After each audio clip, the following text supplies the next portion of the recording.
Hey math enthusiast, I'm here to go over some notes today on interior and exterior angles of a triangle.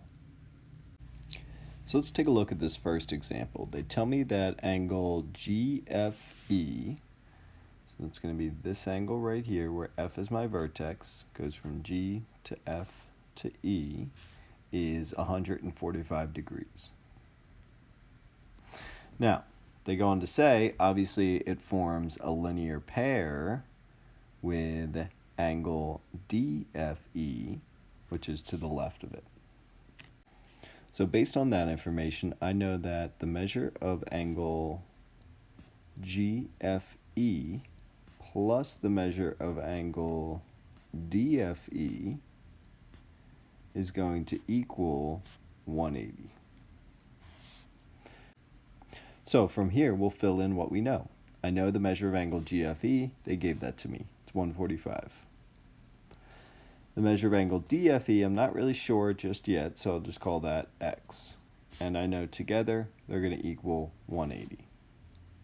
So from here, now I should be able to solve for X. And it looks like that angle DFE is going to equal 35.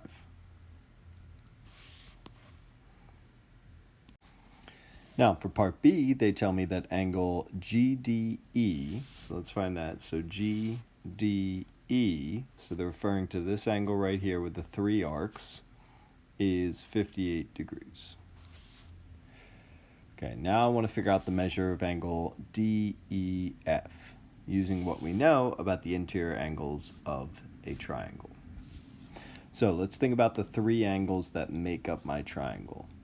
We have the angle we were just given, angle D, which is 58 degrees. We have the angle we're searching for, which is angle DEF, or we can just call it angle E. And then we have the third angle, which we just found, which unfortunately we can't just call F. So we have to use three letters. So I'm going to call it DFE, because that is specific to the interior angle. Now these three interior angles are going to add up to 180. So from here, let's fill in everything we know.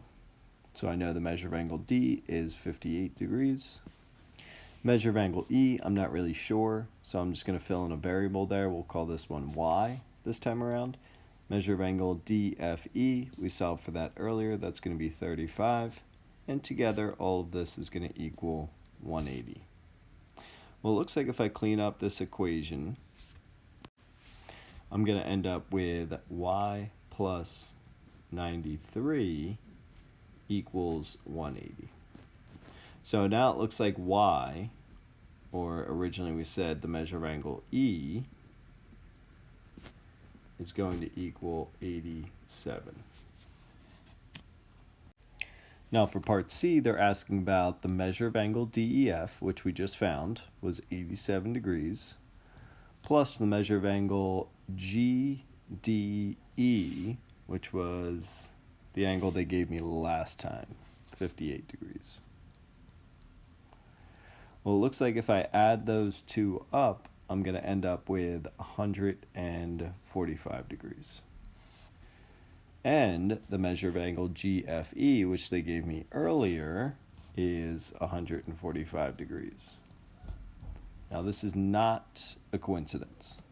Okay, so essentially what I've found is a theorem here.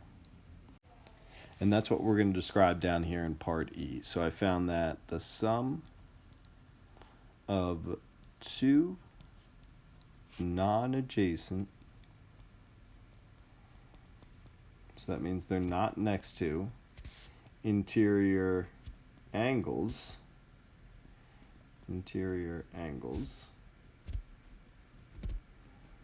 equal the exterior, and I'm just going to abbreviate this since I'm running out of space, equal the exterior angle.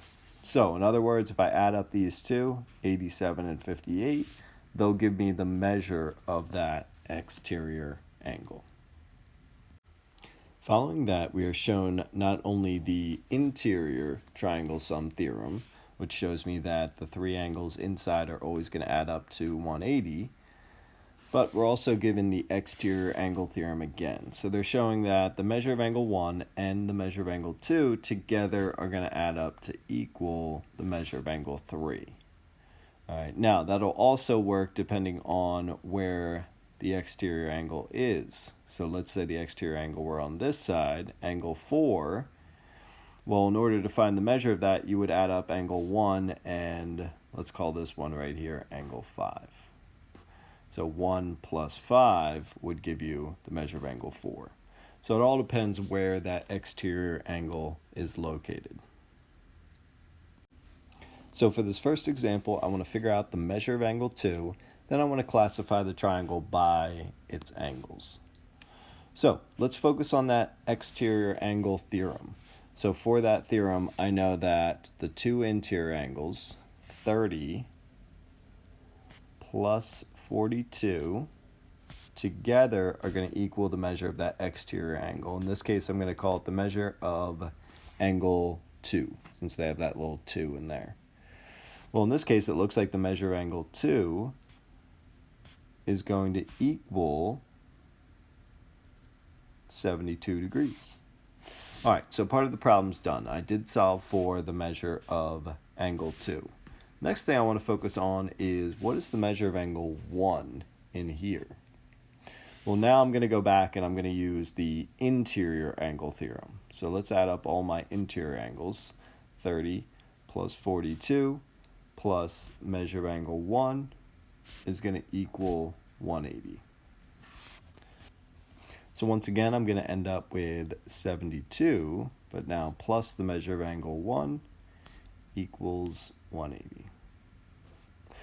So it looks like I'm going to have to do 180 minus 72, which is going to show me that the measure of angle 1 is actually going to equal 108. Now, I could have done that from the start because I noticed that angle 1 and angle 2 form a linear pair. So if you wanted to, you could have just started with 180 minus 72 to figure out what that other angle for the linear pair would equal. And the last thing I want to do is just classify it by its angles. So it looks like my angles were 30, 42, and 108. Well, since one of my angles measures more than 90 degrees, my triangle is going to be obtuse. Example 2 is similar in that I am focused on an exterior angle, but now I'm actually just trying to solve for x to start the problem. So let's start the same exact way we started the previous problem. I'll take my two interior angles, 70 plus x. After I add them together, I'm going to set them equal to the exterior angle on the opposite side. So this one is 2x minus 5. Now I just need to go through and solve this equation. So we'll move our x's on one side, move our constants on the other side. Looks like I'm going to end up with x equals 75. So now I know that angle J inside my triangle is 75. And it looks like this exterior angle is going to be 145. So once again, I can solve for that interior angle right here because I know that that interior angle and the exterior angle together are going to add up to 180. So if I do 180 minus 45, now I know that interior angle is going to equal 35. So now I have all three angles in my triangle, and that's going to help me classify this triangle by its angles.